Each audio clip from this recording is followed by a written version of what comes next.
Manjusar police station હદ વિસ્તારમાં કોના આશીર્વાદથી ખુલ્લેઆમ ચાલતી દારૂની ભઠ્ઠીઓ ચાલી રહી છે।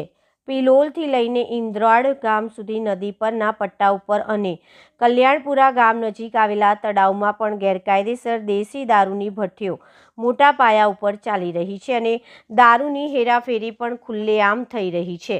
દારૂના બુટલેગરો બેફામ બન્યા છે।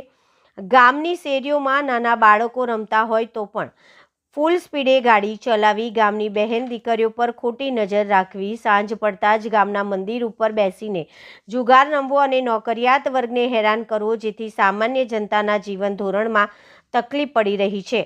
ગામનું યુવાધન ગેરમાર્ગે દોરાઈ રહ્યું છે અને નાના બાળકો પર તેમનો દુષ્પ્રભાવ પડે છે, જેથી ગેરકાયદેસર ચાલતી રહેલી દેશી દારૂની ભઠ્ઠીઓ અને હેરાફેરી કરતા હોય છે।